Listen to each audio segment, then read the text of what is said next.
Once I get this electrical ducting in, I'm going to go right around the perimeter, all the hedgerows, and look for low spots, because everybody that I speak to that tells me about, when I speak about sheep, tell me they're a torture. If they can get the story goes, if they can get their head through, they're gone. So I'm gonna use the digger while I have it, fill up any low spots, and then this afternoon my kids are coming up and we're going to have a bit of fun. If you haven't seen what I'm doing here, I'm making a clove hitch, and then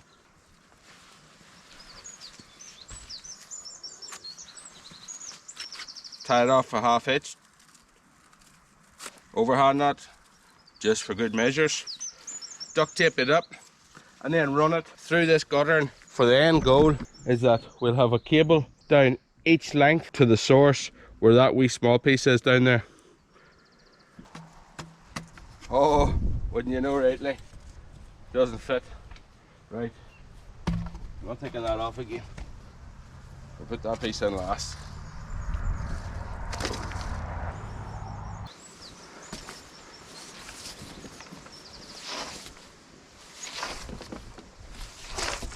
There we go. I don't have a red piece for this because they were out. And anyway, this 4-inch piece is cheaper. I'm going to show you just what I do. I'll normally use a stick. Actually, I'll go get a stick. Got a stick cut with these pipe cutters. Deadly job. eBay special. Now, another half hitch. Another clove hitch. For extra measure and safety on top of safety.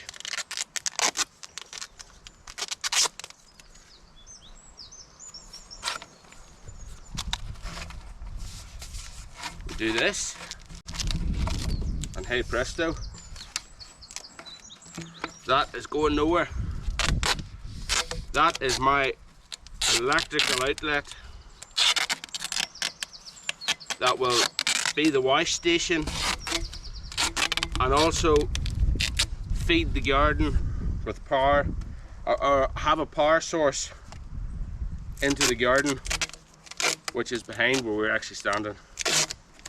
This is the T, and we need to make sure we get all the cables from this point on heading southbound towards the source, towards the powerhouse. That is going to be a deadly job whenever there's a shed, solar panels, and all the sort of stuff goes with it. Right, I need to focus because if I miss any one of these stages out, I have to undo it all. I don't want to have to do that.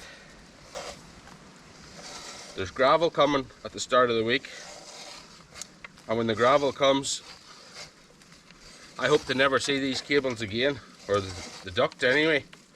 We'll see the blue rope where we're pulling cables through for the power.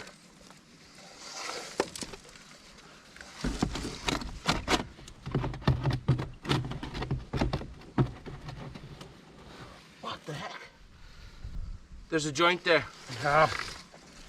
You can see I'm just cutting this 4-inch piece off.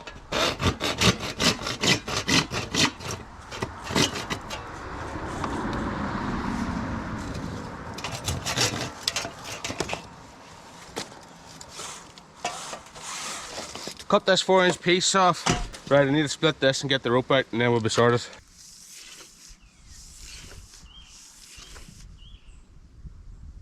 That's tough going. Oh.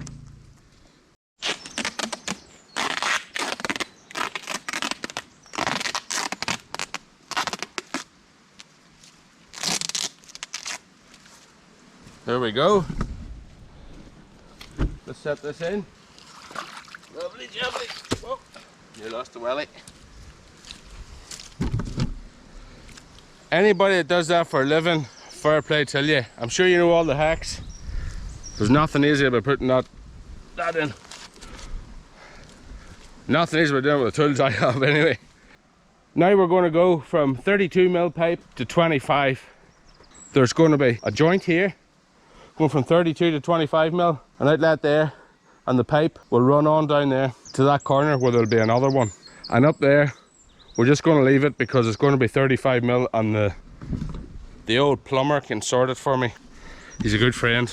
I'm married 10 years past in June 21st. Connell, the plumber, was one of my best man. And the guy, Trevor, driving that digger yesterday, was the other man. He was actually acting as best man. But they're both equally as good. I'm putting in the blue pipe.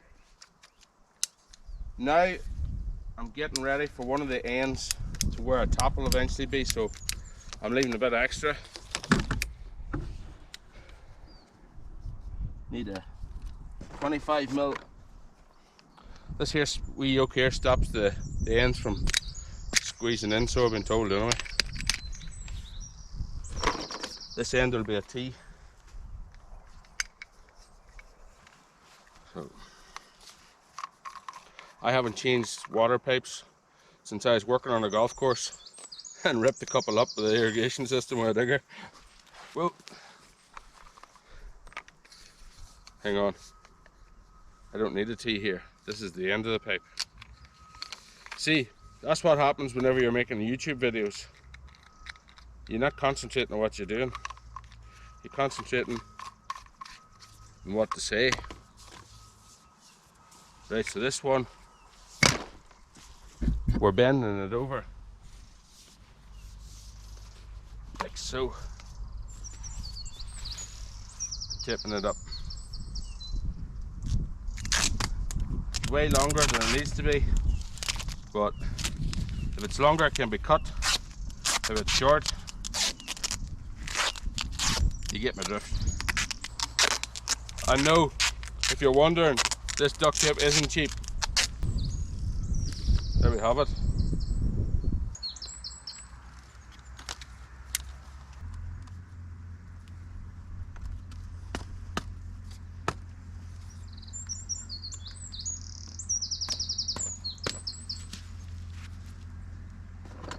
.25 to 25p. What makes me look so sure about what I'm doing is the fact that I have sat for so long thinking of this day, and I was finally here, which is a good feeling. And tomorrow afternoon I'm going to have a yard to be able to drive into, park, keep stuff on. Eventually, see, that's talking again. Eventually, have a shed, then power, and the homesteader, the laid back homesteader will be in his element. Well, I'm already in my element. If you can't already tell, I love this. Right, I'll have to sweeten them up later with a Stilson. That's better. There we have it, folks. Electric and water installed. This yellow marker tip is just in case another man's digging. We don't want to get him to end up getting a shock. So that'll notify him of what's underneath. I've been in the digger. I've leveled off here a bit, I've patted it down. It's still a wee bit wet, but that's it now. This is the lowest spot of the field and the wettest. So, drainage pipe has been installed here.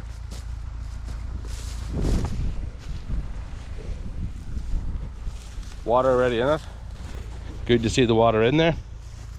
Whenever I get backfill tomorrow, I'm going to fill that up about 6 inches from the top. If there's gravel left, it'll be less than 6 inches, because the more stone that's in it, the better the drain will be.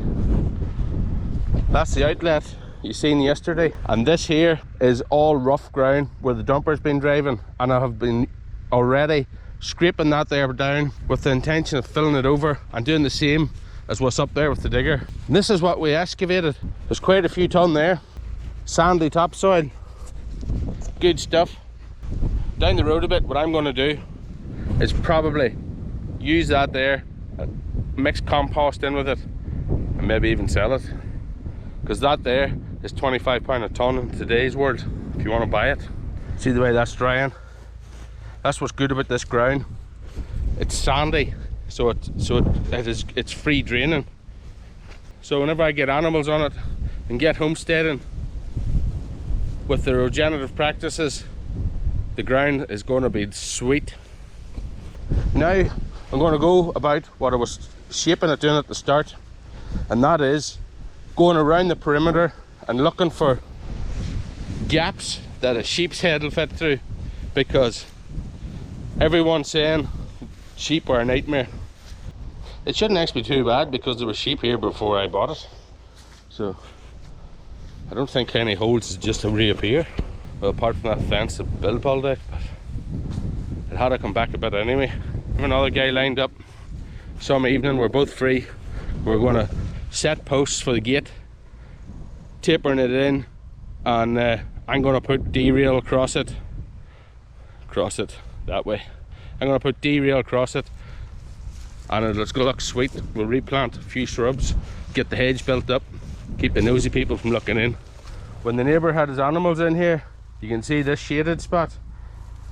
Plenty of fertiliser put down. Another thing I'm going to do if I get time, there's a few trees that have fallen over and I'll prune them, but at this stage it's not looking likely. I was hoping to use the digger. This is an open drain. Look, that needs to be backfilled a bit. We'll do that when we get back over here.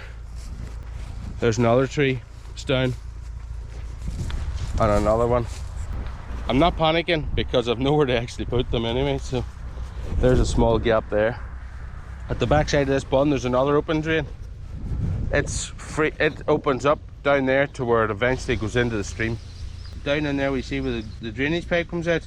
You can see there's a wee bit more mesh. So what I'm thinking, what I might actually do is use some of these boulders, and they seem to be right along this edge. Maybe set a few up as a barricade, keep the sheep mowers in. How you doing there? Folks, if you want to know what this is a time-lapse camera. I have been filming the progress of this site from the start. So if you want to check it out, by all means, it's in there somewhere.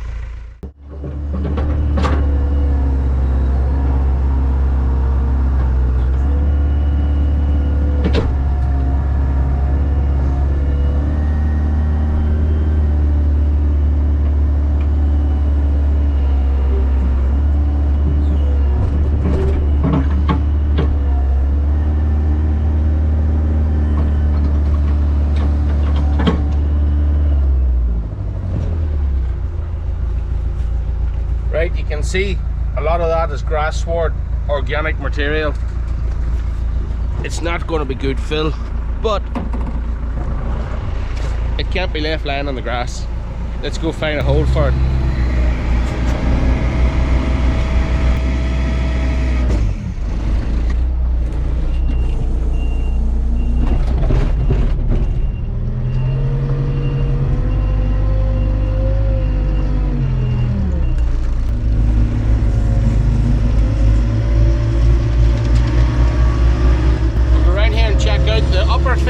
See if there's any gaps in it. There's a good sized one there. I could nearly fit through that, never mind the sheep. There's another one there.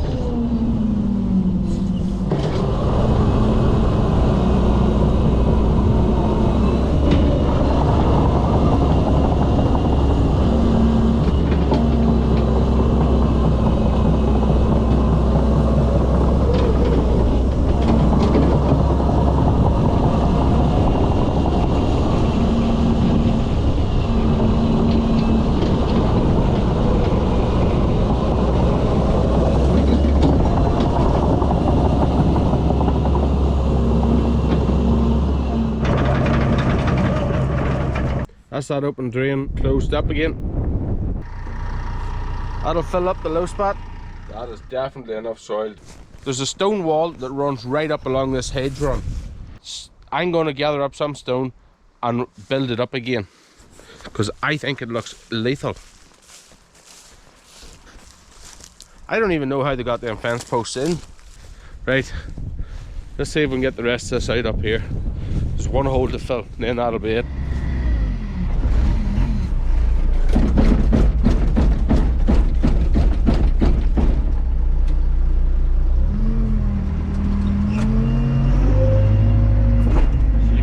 Check it out.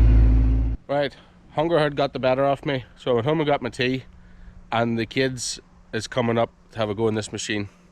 While I was there, I lifted the Stilson wrench, and I'm going to tighten up these joints for the water pipe. I'm actually looking forward to them coming here, get a spin in the machine, a good experience for them. They did come up yesterday, but some of them is sick, so I'm going the wrong way. See, that's talking to YouTubers.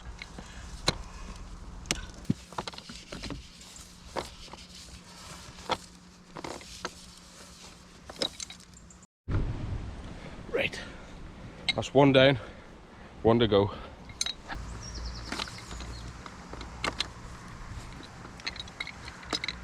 Hope I've done this right, because I would hate for it to be leaking.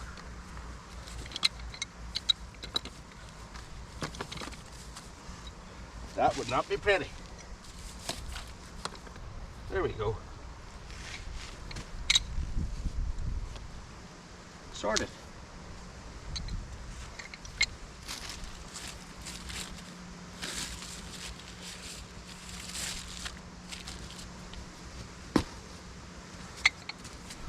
Folks, I've been walking around and I'm starting to think this might do it for this video, because I have water and electrical duct installed. That's marked out, and all it needs is ready for gravel. I have padded down with the digger that area. Can't do much more over there, because that soil at the digger is going to come up along this hedgerow. I have tipped a couple of loads in the next field. Well, one load in two locations in the next field, and I'm going to do that this afternoon here. I'm going to clean the pads, I'm going to fill up the dumper, I'm going to fill up the digger, and I'm going to get ready, because there's like 30 lorry loads of gravel coming tomorrow to fill this in, and she's going to look well. I forgot to mention, if you like what I'm doing, give it the thumbs up. It's the only way I can tell that someone's enjoying the content that I'm creating. Subscribe if you want to follow it, and till the next time, see you in the field.